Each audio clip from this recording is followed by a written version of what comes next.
You'll spend 80,000 hours at work. You're here because you want those hours to count.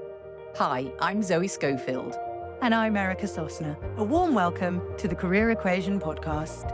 On this podcast, we take time out from our award-winning careers consultancy to share a game-changing formula to help you solve the sum of your life. Each week, we and our guests use the career equation to explore their story so far and help them unlock the secrets of a fulfilling career.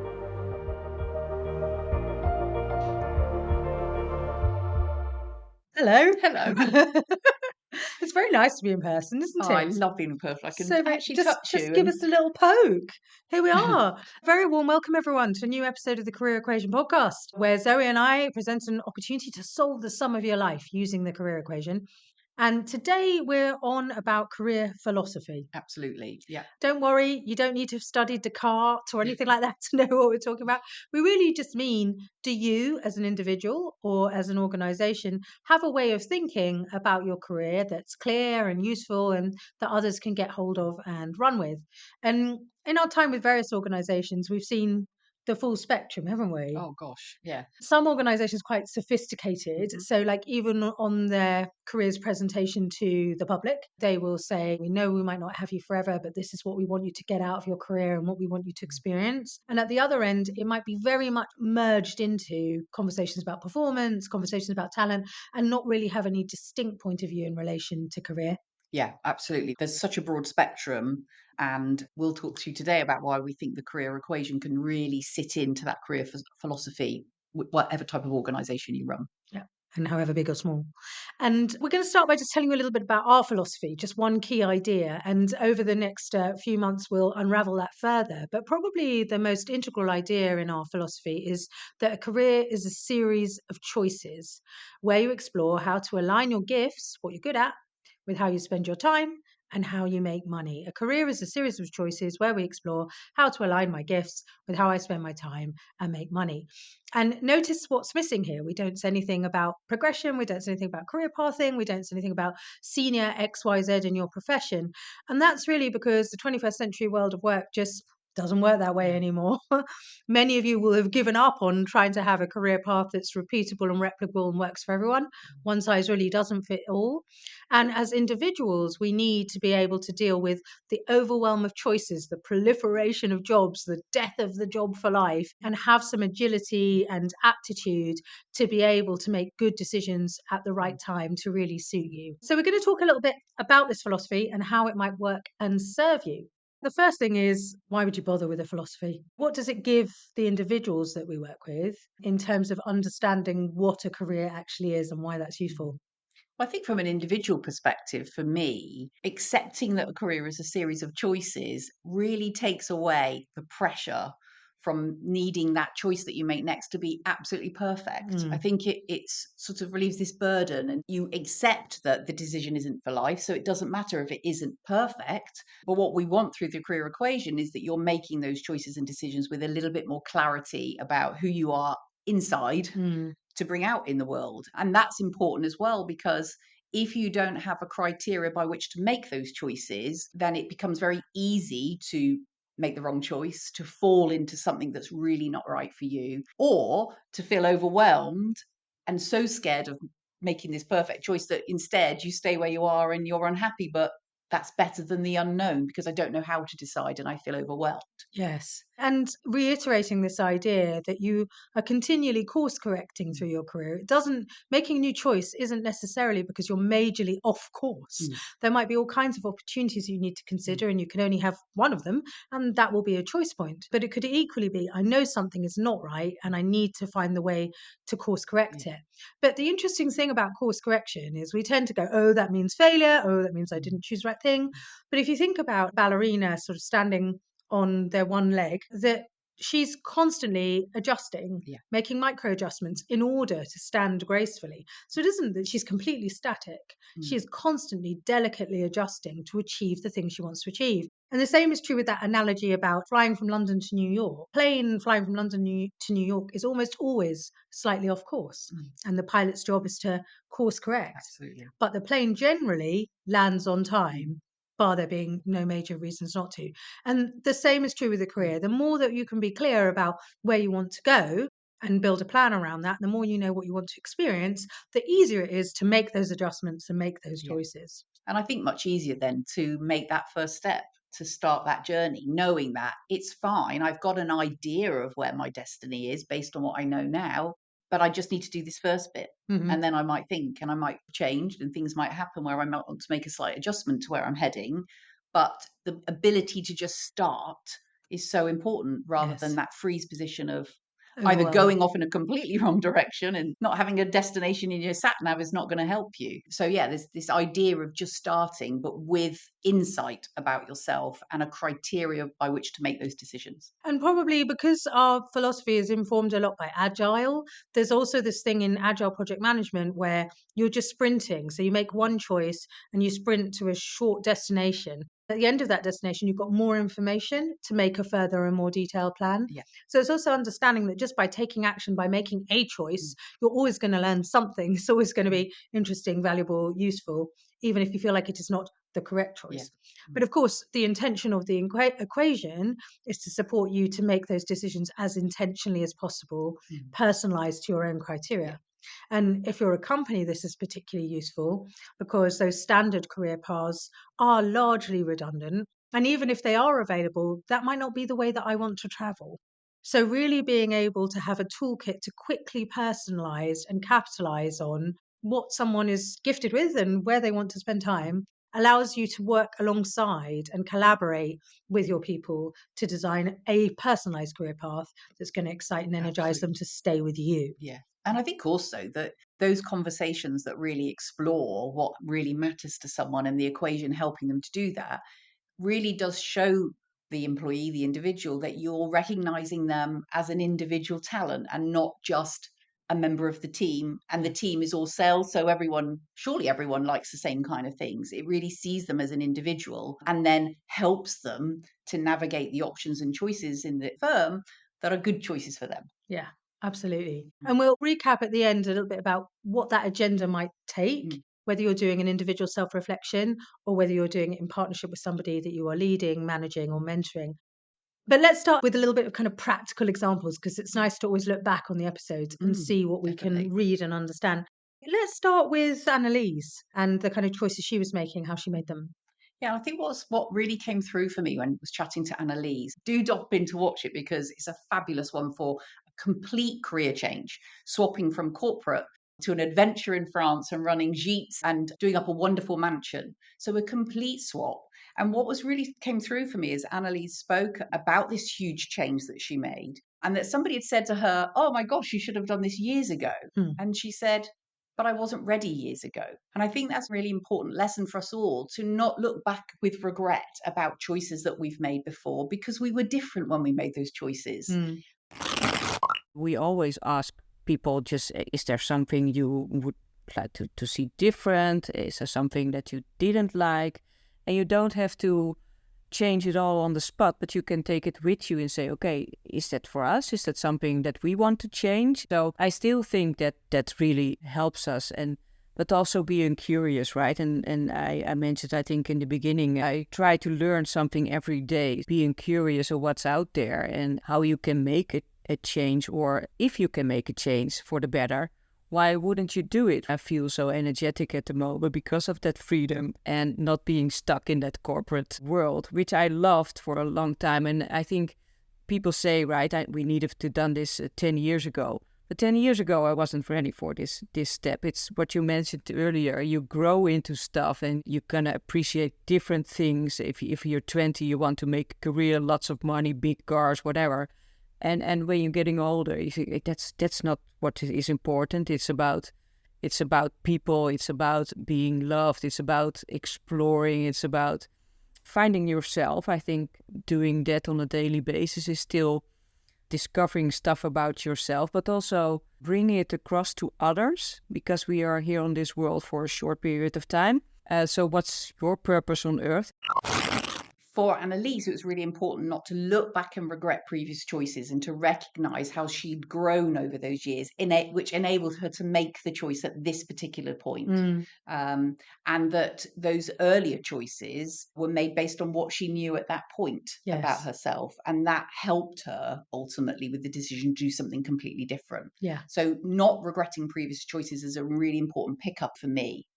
Yeah, I think so too. And I think about some of the choices that I had regrets around. I tell this story quite often about joining the civil service fast stream and being on the wrong side of the road from the Channel 4 building, where I just had a sense that from the vibe and the clothing and what they were doing, that I'd probably been better suited across the road, but I'd made this choice. And I spent quite a lot of time like regretting and thinking I should have done things differently. But I think the other thing about that is that you can, if regret is tagging along with you as a tug that something was undone, to have an opportunity to revisit it. Yeah. In a way, like doing the podcast, doing kind of broadcasty things has healed some of that. It's like, okay, I didn't do it through Channel 4, but I did do it, I have still done it. So there may be something in there for you. Yes. And there are some things where you're probably not going to be an Olympian athlete now if you've left it 30 years and you got the pot belly, but you still might get a whole great amount of joy out of tennis or coaching somebody or dancing for fun. It's really important to go that there is value in regret as well, but you don't want it to run you. Yeah. And when you do revisit something in terms of a choice, I think it's always great to know that you never step in the same river twice. So Very to give true. you an example, when I left the world of entrepreneurship and re-entered sort of corporate leadership training, I had real trouble in 2014 because nobody wanted someone who had been freelance because they couldn't possibly hold down a job and all these kinds of things. Whereas you look at how that's changed now, like that would not be a barrier to entry for somebody now. So both I and the river, the environment that I'm in, have shifted. So were I, for example, to decide that I wanted to be in-house corporate, I'm sure that I'd be, fairly in demand with my skill set now. I'm a different person. The environment is also different. So revisiting your choices as it might not have worked out then, but what might be possible now, I think is a really exciting idea for people as well. Oh, definitely. And that rings true for me. In my early days, I was very drawn to art and design. And I did start that when I left school originally, but I couldn't see at that time. I didn't have a sort of future in front of me for it. And I stepped away from that into the corporate environment. But in later years, I've spent time through the equation, really thinking about what matters most to me and where those skills are that I wanted to explore, and has given me the opportunity to revisit that creative side and then carve out a path for that matters to me in a way that I can do that. Yes, and you've had some good success with that over the years as well now. Yeah, exciting. Yeah. So never too late. That's really important. And then let's talk a bit like Charlie. Yes. So Charlie is one of those people who made a choice really early, right? Came out of the womb going, doctoring is calling me. And we all slightly a little bit hate those people because we think that they know better about how to run their lives than we all do. I want to be. And they tend to be, interestingly, doctors, lawyers, and teachers. And we work with a lot of recovering doctors, lawyers, and teachers. So just to say, one thing is, it's great if you feel like you know what you want to do early. But some of the perils of that is that if you decide when you're 12, you don't actually have the full picture. Yeah. You don't know what the funding regime is like. You don't know what the pay is like. You don't know what the downsides of all the bureaucracy behind the intention that you have, which is usually to help, to serve, to be useful. Great, but actually there are many ways to do that don't necessarily require those professions or qualifications. Even if you go and get those qualifications, you can still do a whole bunch of other things within the health spectrum or within the teaching spectrum without the orthodoxy of I will be a teacher in this kind of school. And it's really only through doing something that you come to know that. So you may think that I want to do this. And also particularly if like we're all doctors in this family, if there's a bit of that story going on, you may discover that you may or may not have the aptitude. And even if you have the aptitude, you may not have the ability to be exceptional. And our work is all about find the place where you can be exceptional. It's always really interesting when you see someone who's chosen really early. And of course, Charlie does seem pretty happy with his decision, but that doesn't mean he's not making any other choices. So he's still got to decide. Still course correcting and adjusting. That's it. He's still got to decide like what field he wants to be in. He still needs to decide what kind of environments he wants to put himself in. And the whole subject of the conversation is what kind of leader as in medicine do I want to be? How do I want to be known? What do I want to stand for? So of course, even if you're super clear and happy about your profession, there are still choice points at which things can feel difficult to make choices and where the equation can help you to narrow that focus and get that clarity. Yeah, I think it's part of the decision that while I love emergency medicine, I hope to always dip my toes in it in some aspect. My plan eventually is to move across to sports and exercise medicine, where you have longer clinic times, you can develop long relationships with patients, understanding them. I think something that I always aspire to be is the patient that says, oh, they listened to me, for instance. You hear that so much, and there's so much discourse around good doctors, not good doctors, or people coming from their GP, or they saw someone else in their general practice and they said, you know what, they really listened to me. And I think that's having the buy-in from your patients and being able to have their trust and to feel like they were heard, I think is so much of medicine. You can't even explain how much it is. And so I think I would quite like that. But I think so much of medicine also is about training up the next generation of doctors. And I think that's also a big part of what the patient doesn't see, but then is another thing that also occupies your time. And I think what's really important for those people who were fortunate enough to know what they wanted to be when they grew up is that they've spent so much time invested in that, because that's been the belief that actually when they're in that and they're thinking about what might be the next choice, what might be the next thing for me, again, if they don't have a mechanism to make that choice, because it's not something that's come out from this sort of 12-year-old sort of imagination, if they don't have a framework, then it can be quite difficult to know how to navigate and How which to direction. begin. Yeah, how to rethink it. Overwhelming. So they Yeah. stay Yeah. where maybe I'm not quite right for this anymore. Yeah. And there can be opportunities where the choice points are reduced. So, like in Dominic's experience, for example, he joined Savills at a really exciting growth period. He fell into that, but it was a great time. And actually, he was put in the right place, and loads of opportunities turned up that he could just say yes to. But the challenge of being in an organization for 20, 30, 40 years is that you don't have to look outside of it. So, when the time arises where it's time to think about making a change outside, you can feel quite institutionalized. It can feel quite intimidating because you haven't needed to look at the landscape and see how that might have changed and evolved. It can also be downsides to environments in which to some extent the choices are made for you, or the choices feel relatively easy, because at some point in your life you're going to be outside that ecosystem one way or another. I think I was quite lucky that I could roam, quite widely in my role at Savills, but now I can indulge those things that I couldn't do before, particularly around the sort of technology and innovation in the space, which is a bit of a curse to be interested in that, if I'm honest with you, because there's a huge amount of failure. But I think the industry is so behind all other industries in terms of embracing technology, digitalization, AI, or whatever. Super interesting. Not that I'm a very techie person myself, but I think I'm quite representative of the industry that they're trying to sell into. I can adopt the persona of sort of Mr. or Mrs. Average sort of C-suite within the real estate industry and how they might respond to whatever it is that's being pitched to them. And I really enjoy that. I also really enjoy working with the mostly young people who are trying to scale up these businesses. I really enjoy working with them.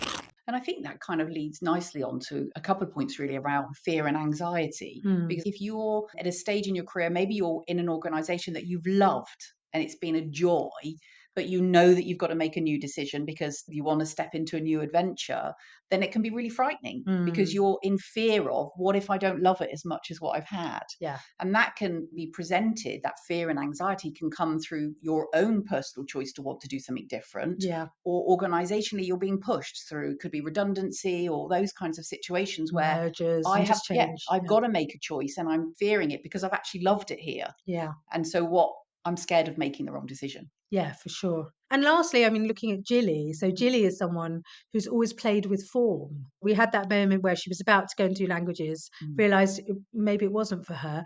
And then mum stepped in and said, I think you're a journalist, which was a very unusual thing that had happened. But nevertheless, once she found that place, she was then still experimenting with form, both in terms of like TV, broadcasting, radio, etc.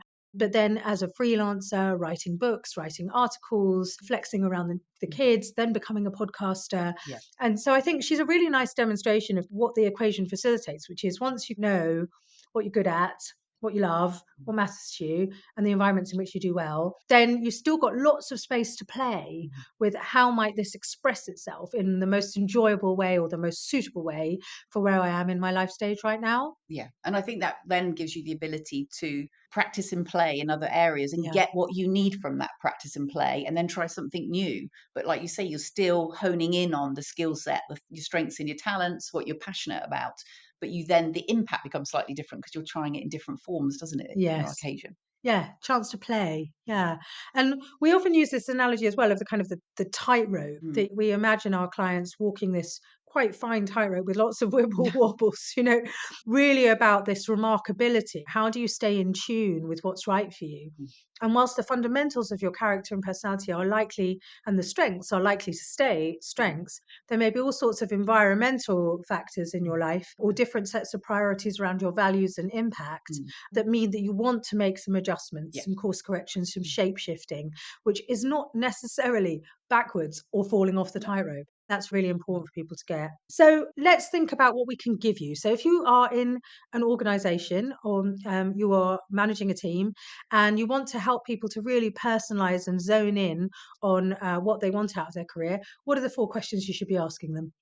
So you definitely want to ask them what success looks like for them. So really getting to understand what matters to them, what good would look like. You want to ask them about what experiences they want to have. What do they imagine the next things in the organization for them to look and feel like? So what experiences do you want to have? And it's really important to use the equation to help them. So you can use the equation, really exploring with them what their skills are that they love to use, what they're most passionate about, what gives them energy, how they like to make a difference in the work they do, and actually how you can support them to feel nourished in the environment they're in. So what sort of things will help them be at their best? Yeah. And then, of course, I think we're on to, so what's your next step and how can I support you in that? Yeah, I noticed that we say, what's your next step? Yes. What do you think? Because it's so important organizationally to really empower people to feel like they're in charge of their career. Yeah. All too often, people get into a kind of parent child dynamic where they expect the organization or the manager or the recruiter to do it for them. Yeah. And nobody will ever know better than them what's right for them. Yeah. But without the technology of the equation or a similar way of generating insight that everyone can understand, it can be very overwhelming and people just don't make a choice. So organizations say to us all the time, we've got all these sort of talented people in the middle who are a little bit neglected, perhaps been in a role too long, feeling a bit stuck.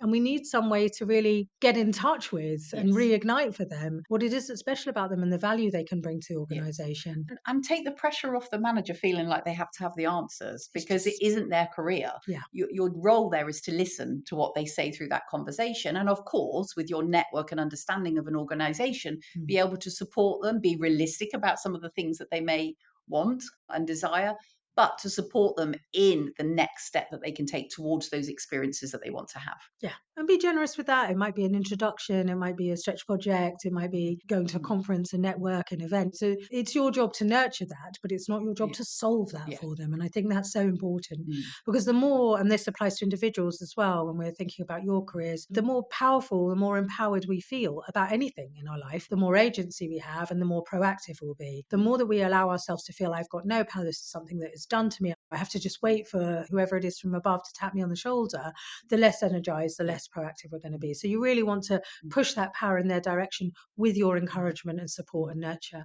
One thing I was just going to say on the what experiences you're looking for next really helps to take the conversation away from I want more money, I want a grade, or those sorts of like traditional moves in an organization to understand what sits behind them. So what are the experiences? That way we can tap into conversations about secondments, special projects, opportunities to stretch that are outside of the sort of traditional, well, there isn't a grade for you to jump into yet, or I can't offer you more money. So if we understand what sits behind those symbols, then we have much better opportunity to play into those strengths. Yeah, and look, progression is usually about keeping score on your growth. So, as Zoe said, getting underneath what would that give you if you got promoted, or what are you looking for on the back of changing your role title?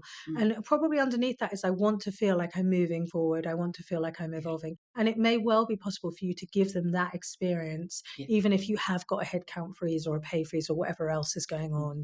Don't be afraid to stretch in underneath that question. Don't avoid the questions because you think it's only going to come back to money. It actually very rarely does. And for the individual, thinking about key points, I think you talked about this. You don't have to get it right first time. There is space and there is time. But without clarity about what you're looking for, how can you set a course to go and get there? And that's really what the equation is all about. It's about what kind of experiences do you want to have? How do you want to manifest yourself and your value within your career? And how can we set a direction of travel that might be fairly short distance away from now, or perhaps a really long-term vision that you bite off bit by bit, and that each time that you make a choice, each time you have an experience, you're gathering more information and insight about you, about the world, that then moves you a step closer towards what you want to get to. Absolutely. Perfectly said. If we said it perfectly, then that's probably all we need to say. But do send in. We've been really enjoying people sending in comments and feedback and ideas, all a new thing for us. So do just let us know what you think about these ideas. We'll be starting a discussion about it on the Facebook group, but do also connect with us on LinkedIn or anywhere else. And do enjoy checking out the rest of the podcast. We'd definitely be keen to hear your questions off the back of the things we pose, because it may be then when we're in conversation going forward, we can answer a bit like a surgery of this has come up and how might we address that through a kind of coaching conversation. So please drop in questions that maybe these things are beginning to pose for you. This is us. Signing off. Thank you for tuning in to today's episode of the Career Equation podcast. Stay connected with us on socials for more career insights, behind-the-scenes moments, and updates on upcoming episodes. And if you'd like to work with us, visit the Career Equation website or click the links in the show notes. Remember, the Career Equation isn't just a podcast, it's a journey towards unlocking your full potential, enjoying your life, and doing remarkable stuff. Until next time, keep solving those career equations and pursuing your path to success. And don't forget to share your thoughts and feedback with us. Your input shapes the future of our show. Until next time, keep solving those career equations and pursuing your path to success. This is Erica Sosna And Zoe Schofield. Signing off.